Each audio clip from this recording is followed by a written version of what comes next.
So how do we do this? Do you go or do I go? I think you do. Okay. Oh, let me get my Glencairns.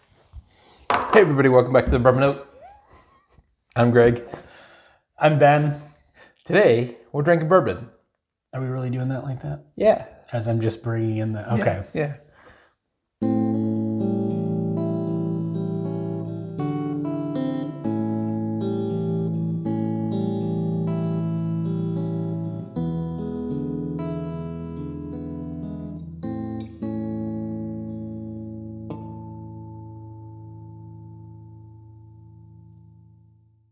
You're supposed to say, actually, we're not drinking bourbon. Oh, yeah, we're not drinking bourbon. What are we drinking, Ben? Today we're drinking rye. Why? These are our first rye whiskeys on the show, right? I think. I think so. All right, well, let's bring them out. Yeah, we should explain so people aren't stuck in the dark. Bam. And if you're stuck in the dark, thanks for watching. This is Rossville Union. Bam, and Rossville Union. This is the master-crafted straight rye whiskey. This is just the standard offering at 94 proof. Yep. And then we have the barrel proof one, which is 112.6. Yes. So, We should explain who this is. knock yourself out I don't want to knock myself out. on the bar. As you do that, I will Okay. pour. That works. So, very weak MGP, cork pop. famous for being from Indiana and being the source of a lot of bourbons and also ryes.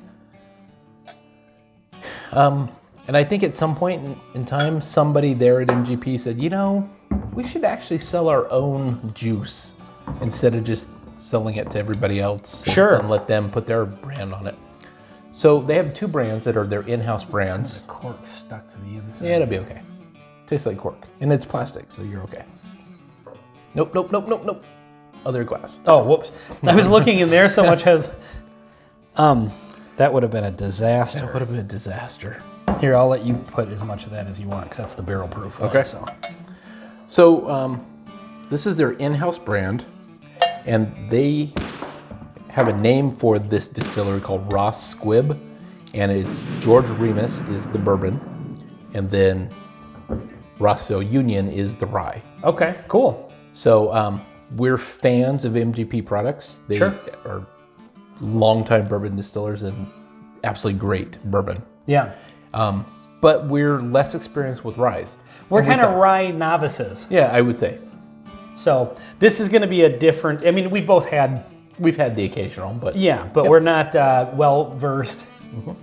We're certainly not into it like we are bourbon. I would agree.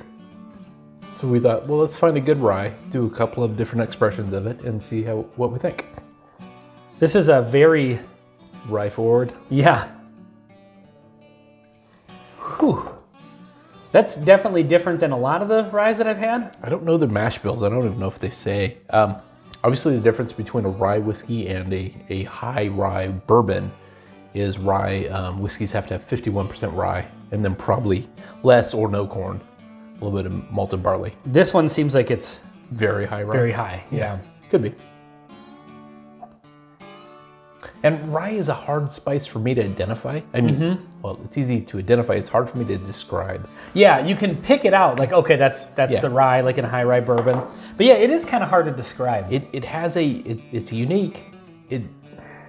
It's spicy, but not too spicy. It's Not without its sweetness, but Yeah. it's a different kind of sweetness. It's kind of wrapped around in some other stuff. occasionally comes across as black licorice-like, but definitely doesn't taste exactly like black licorice. Yeah. Like I wouldn't describe it as like, oh, if you like black licorice, but it's one of those kind of flavor notes, the same way bourbon, you know, you pick out a note that maybe not everybody gets that, but I feel like it's kind of a common one. Yeah, All right, let's go in for the taste here. there we go. And this is the 94 proof. Yep.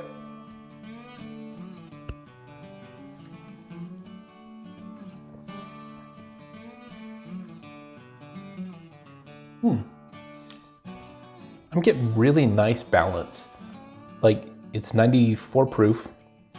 It's got a good level of spice, but not overpowering. Yeah.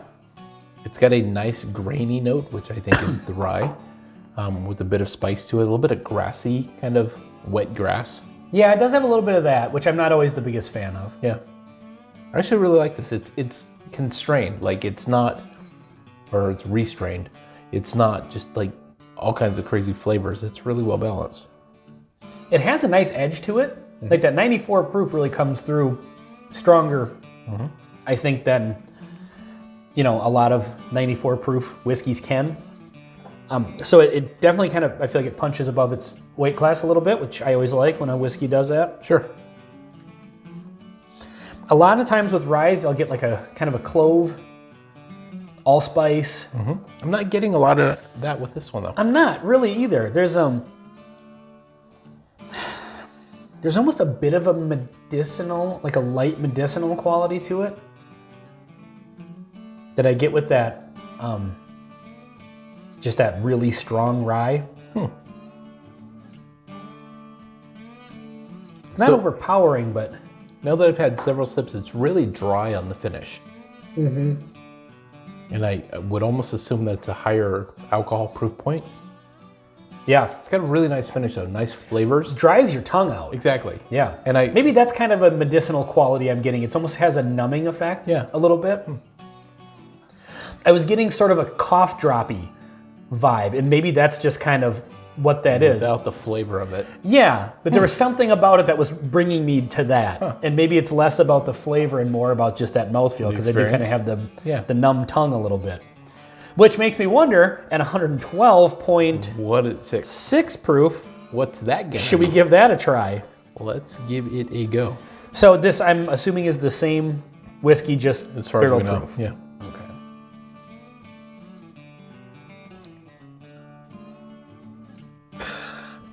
I'm almost getting more of a high rye bourbon out of this.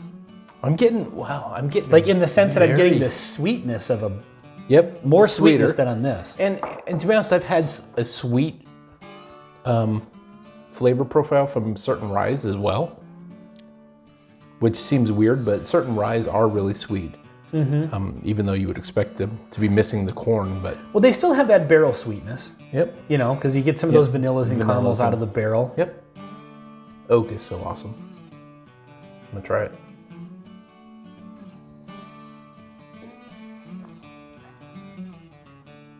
Wow. A lot of proof. You kind of have to let the proof like die down before you can get to the flavors. Yeah, it's really, really flavorful though. It's got a nice, it's kind of complex, Totally. but balanced, like you were saying, it's balanced. But there are some qualities I'm getting out of this, and maybe just, you know, we've talked about with different bourbons where, you know, obviously when you water down the proof, watering down the flavors. Yep. And so sometimes maybe watering flavors down just cuts some flavors out altogether. Sure. And leaves whatever's left over, the dominant ones. I feel like there's some different flavors, especially on the nose on this, and it reminds me of something I have on the shelf, and I don't know what it is. So this reminds me almost of like a barn with like the hay, kind of grassy note. Both of them, but it's more prominent on this one. There's a grassy, kind of like wet grass kind of note. And I realize that sounds like it's negative, and it's not. It's really a good flavor.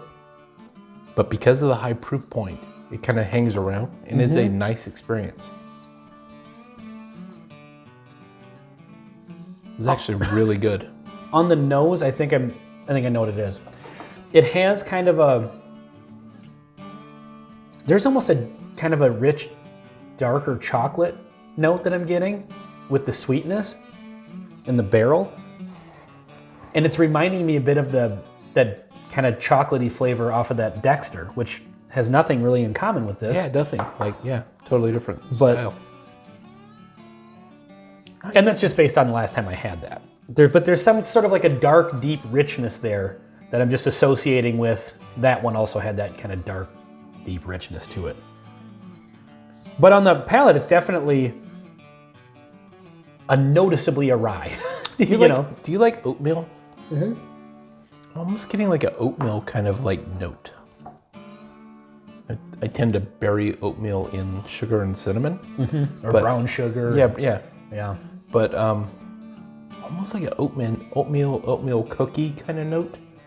Yeah, there's a, And it's maybe a tad more prominent in this one than this one, but I think that's kind of where the flavor is going. you know what's funny is like this is a perfect example of when I first started drinking whiskey, or somebody who is new to whiskey, if you were to pour them this and say, yeah, I'm getting it, what the hell are you possibly talking about? You know? Yeah. But it's there. It's almost one of those things where like there's so much going on, but when you get a little more used to, yeah, I can think every time you pick up a flavor note in something, it kind of just goes into your list of possible flavor notes, and then when you drink the next thing, that is an option. But yeah, at first I could see this coming across as just spicy and whiskey, you know? Yep. But there is actually a lot going on there. There's a lot of sweetness underneath it, and there's just a lot of different flavors going on. I'm actually pretty impressed by this. Go back to the 94 proofer.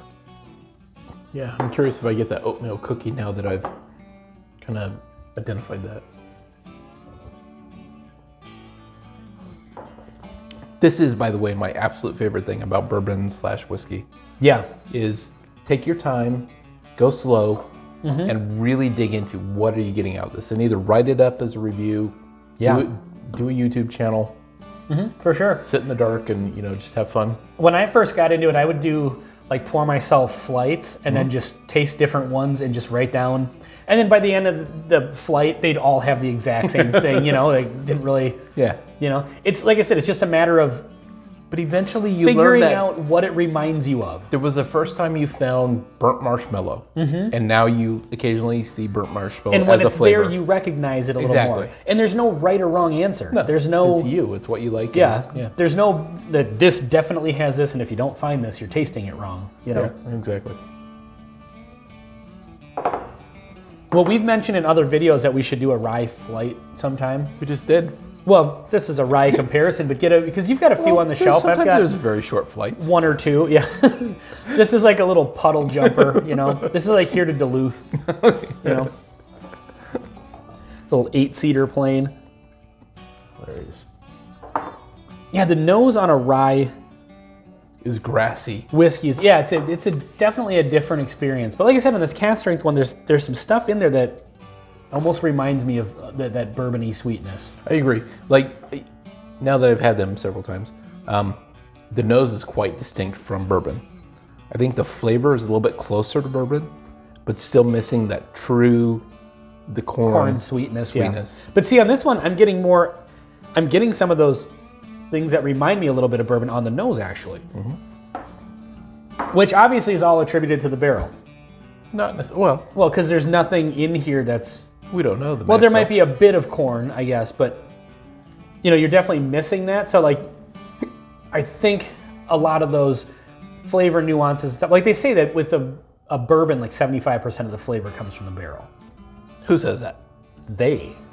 Barrel manufacturers. The World Wide Web. But no, that it literally imparts like that much flavor. Because if you take a White Dog, you know, and put it in a barrel. You should probably explain what White Dog is. White Dog is unaged whiskey. Animal abuse. Yeah, I have PETA commenting on our channel. But no, it doesn't have those same, you know, caramel and vanilla flavors that you get out of an aged product. So what I'm saying is that the barrel is going to impart still some of those same flavors into a rye, I would imagine, right? Anyway, what were you going to say? We did another review recently where we reviewed 2 very young bourbons from a big distillery. We should have included the White Dog. That's what I was going to say. Oh. The problem is that the White Dog's 125 proof. The other ones were 80. That is a problem. Yeah, we'll have to proof it down or something like that. So, anyway, well, before this goes any more on a tangent, do we have anything coherent to say about these anymore? So, I think as our first experience with ryes, absolutely loved them. I have to admit, I'm a bourbon guy. It does say the bourbon note, not the rye note. Sure, yeah. But mine does too, I think. It does.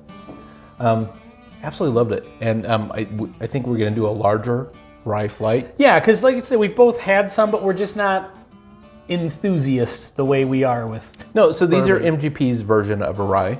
So I have a Wild Turkey rye. You have a couple of them. Sagamore, and I've got this weird one that I bought up in Michigan. It's like a 100% rye mash bill, but it's a sherry cask finish. Oh, wow. That'll be cool. Yeah, it's interesting. So we're going to do that in the future. So, all right. Well, look forward to more rye videos, I guess, but we'll keep it mostly bourbon. Mostly bourbon. Oh, yeah. I'm gonna drop the Instagram tag. Well, normally, right there. normally we do the bourbon note and make a comment about notes, bourbon notes, but yeah. So anyway, well, this has been Rossville Union. Well, I would say regular and barrel proof. Agreed. On the bourbon note, I'm Ben. I'm Greg. Cheers.